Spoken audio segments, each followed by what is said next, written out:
नमस्ते। क्या कभी सोचा है कि अपनी मेहनत की कमाई को कैसे बढ़ाया जाए? आज हम 10, 20, 70 जैसे कुछ जबरदस्त नियमों को समझेंगे जो हमारे पैसे को हमारे लिए काम पर लगा सकते हैं। तो सवाल ये है कि क्या कम आमदनी के साथ भी अमीर बनना मुमकिन है? चलिए कुछ स्मार्ट फाइनेंशियल प्लान्स के जरिए इसका जवाब ढूंढते हैं। देखते हैं कि क्या ये सच में हो सकता है। तो आज का हमारा प्लान क्या है? हम एक फाइनेंशियल सफर पर निकलेंगे।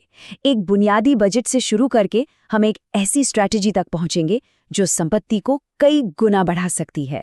तो चलिए शुरू करते हैं। देखिए, इन जादुई नंबर्स में घुसने से पहले ये समझना बहुत जरूरी है कि इनकम को परसेंटेज में बांटने का ये तरीका आखिर काम क्यों करता है। जरा सोचिए, अगर पैसा अपने आप सही जगह पर चला जाए तो कैसा रहेगा? असल में ये नियम ठीक यही काम करते हैं। ये एक अनुशासन लाते हैं और फैसले लेना आसान बना देते हैं, चाहे सैलरी कितनी भी हो। तो चलिए अपनी फाइनेंशियल जर्नी के पहले पड़ाव पर आते हैं। ये है सबसे मशहूर नियम 50-30-20। इस रूल की सबसे खास बात है इसका बैलेंस। मतलब आधी कमाई जरूरी चीजों पर चली गई, लेकिन फिर भी शौक और भविष्य की बचत दोनों के लिए अच्छा खासा पैसा बचता है। मतलब ये नियम आज की जिंदगी जीने और कल के लिए बचत करने के बीच एक शानदार बैलेंस बनाने में मदद करता है। अच्छा, अगर किसी को अपनी सेविंग्स को नेक्स्ट लेवल पर ले जाना हो तो ये नियम बहुत काम आ सकता है। ये खर्चों पर थोड़ी लगाम लगाता है और फाइनेंशियल गोल्स को तेजी से पूरा करने में मदद करता है। यहाँ देखिए, साफ दिख रहा है कि प्रायोरिटीज कैसे बदल रही हैं। अब फोकस सिर्फ खर्चों पर नहीं, बल्कि वेल्थ बिल्डिंग यानी संपत्ति बनाने पर आ गया है। इस नियम में सबसे बड़ा फर्क पता है क्या है? ये कि अब बचत के साथ साथ इन्वेस्टमेंट के लिए भी एक अलग हिस्सा रखा गया है। मतलब बात अब सिर्फ पैसा बचाने की नहीं, उसे बढ़ाने की हो रही है।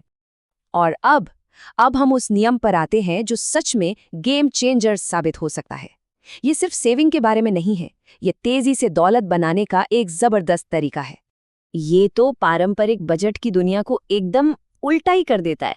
यहाँ देखिए, कमाई का सबसे बड़ा हिस्सा भविष्य के लिए काम कर रहा है, न कि सिर्फ खर्चों के लिए। ये स्ट्रैटेजी बिल्कुल सिंपल है। कम से कम खर्च में जियो ताकि ज्यादा से ज्यादा पैसा इन्वेस्ट किया जा सके और फिर उसे बढ़ता हुआ देखा जा सके। 10-20-70 रूल का असली जादू है कंपाउंडिंग। मतलब पैसा ही पैसा कमा रहा है। ये एक ऐसा पावरफुल इंजन है जो दौलत को बहुत तेजी से बढ़ाता है। और सबसे मजेदार बात जानते हैं क्या है? इसके लिए पहले से अमीर होना जरूरी नहीं है। अगर अनुशासन है तो 15,000 की सैलरी भी फाइनेंशियल फ्रीडम की राह पर ले जा सकती है। तो अब सबसे बड़ा सवाल ये है कि इन 3 रास्तों में से अपने लिए सही रास्ता कौन सा है? चलिए देखते हैं। ये टेबल सही फैसला लेने में काफी मदद कर सकती है। क्या कोई अभी अपनी लाइफस्टाइल को एंजॉय करना चाहता है या भविष्य के लिए तेजी से बचत करने पर फोकस करना चाहता है? जो भी जवाब होगा वही सही नियम तय करेगा। एक बात हमेशा याद रखनी चाहिए, पैसों का मैनेजमेंट एक बहुत ही पर्सनल सफर है। कोई एक नियम हर किसी के लिए काम नहीं कर सकता। इस प्लान को एक ऐसे नक्शे की तरह समझना चाहिए जिसे समय के साथ बदला जा सकता है ना। तो आखिर में ये नियम तो सिर्फ टूल्स हैं, औजार हैं। असली सवाल तो ये है कि कोई अपनी फाइनेंशियल कहानी, अपनी फाइनेंशियल डेस्टिनी कैसी लिखना चाहता है। जब मंजिल तय हो तो सही रास्ता चुनना मुश्किल नहीं होता।